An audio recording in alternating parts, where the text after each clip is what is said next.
नहीं तो ये बताइए ना कि जब शिवसेना बोल देती है, मेरे को याद है एक महीना पहले संजय राउत जी एक तो रोज सुबह वो बाइट देते हैं, उन्होंने शुरुआत की, उन्होंने कहा कि देखिए कांग्रेस बहुत व्यस्त पार्टी है, उनको बात करने का वक्त नहीं मिलता।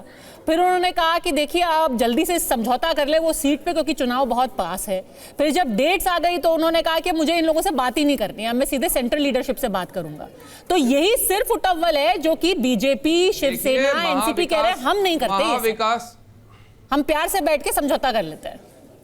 देखिए मैं आपसे बड़ी जिम्मेदारी, सुनिए, जिस वक्त लोकसभा के चुनाव हो रहे थे उस वक्त भी तमाम तरीके का प्रेशर, तमाम तरीके की टैक्टिक्स, तमाम तरीके से भारतीय जनता पार्टी ने आजमा करके देख ली। वो ना महाराष्ट्र में कामयाब हुए ना उत्तर प्रदेश में कामयाब हुए। जो बौखलाहट है कहां पर आ गए? अरे संजय राउत पे कौन सा प्रेशर है? कहां हो गई महाराष्ट्र के अंदर? संजय राउत अपने आप को बहुत गंभीरता से बोल रहा हूं। संजय राउत हमारे दिल से दिल मिल चुके हैं, उनका ये मानना है कि आने वाले समय में दिल मिले हुए हैं और इसी तरह से वो दल से दल मिले हुए हैं, बैठकों में हमारे आपस में दिल से दिल मिले हुए हैं और इनके दल से दल मिले हुए हैं और दल के अंदर जो कमल खिलाने की कोशिश कर रही है ये कोशिश कामयाब नहीं हो सकती है। पद्मजा जी, अरे राउत अपने आप को भविष्य के मुख्यमंत्री यहाँ दिल से दिल मिले हैं, वहाँ दल से दल मिले हैं। अच्छा, दिल से क्या फर्क है भाई? शो समाप्त करने के लिए मैं 100 बात की यहाँ दिल से दिल मिले हुए हैं, वहां से दल मिले हुए हैं और दल बना हुआ है, महाराष्ट्र को दल बना दिया है और उस दल के अंदर जो आपने हो गया की कोशिश हमारे बीच मतभेद हो सकता है 2024 में दिखा दिया आपको। ठीक है, इस वक्त की बड़ी खबर आ रही है, दिखाया जनता ने 2024 खबर आ रही है, एनसीपी शरद पवार की पहली लिस्ट हमारे पास आ गई है। तुहिन सिन्हा जी, सॉरी आपको इंटरप्ट कर रही हूँ, पहली लिस्ट एनसीपी शरद पवार की आ गई है। आप इसका अगर विश्लेषण कर सकते हैं समीर जी। जयंत पाटिल इस्लामपुर से कंटेस्ट करेंगे, वो इन्हीं की सीटें वहीं से वो लड़ेंगे। जितेंद्र आव्हाड मुंब्रा से, बिल्कुल जितेंद्र आव्हाड बड़े नेता पार्टी के, मुंब्रा से रहे, मंत्री रहे, हाउसिंग मिनिस्टर थे देवेंद्र फडणवीस सरकार में। मुस्लिम वोट बहुत स्ट्रांग है वहां पर, मुंब्रा में बड़े नेता है जितेंद्र आव्हाड, तो निश्चित रूप से वहां से लड़ेंगे। और बीच में तो उनका बड़ा विवाद भी हो गया था जब उनकी धर्मपत्नी ने कमेंट कर दिया था और लोग उसको कह रहे थे कि तुष्टीकरण की राजनीति है।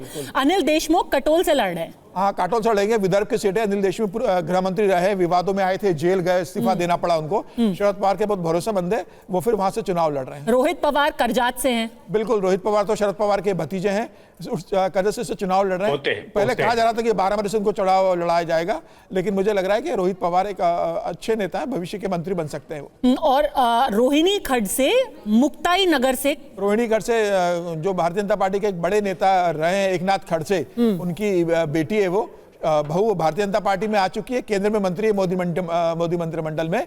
बेटी एकनाथ खड़से जी राष्ट्रवादी कांग्रेस पार्टी से चुनाव लड़ रही है और वह एकनाथ खड़से परिवार का गढ़ रहा है, तो वहां से वो जीतेगी। चलिए, तो ये लिस्ट पहली आ गई है तुहिन सिन्हा, यानी कि कुछ तो जो दरारें हैं वो भरी गई होंगी। आप 100 बात की एक बात बता रहे थे, पर कम से कम अब एमवीए ये कहेगी सब कुछ सुलट गया है, आप ज्यादा खुश ना हो।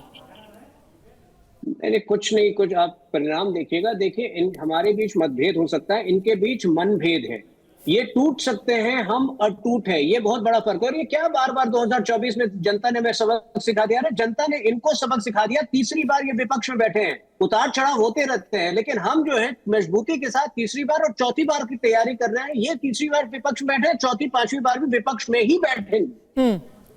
अच्छा, योगेंद्र पवार बारामती से लड़ रहे हैं। 10 सेकंड पद्मजा जी। और वो योगेंद्र चुनाव लड़ रहे हैं, चुनाव बहुत चुनौतीपूर्ण होने वाला है। अजित पवार के लिए बहुत आसान नहीं होगा।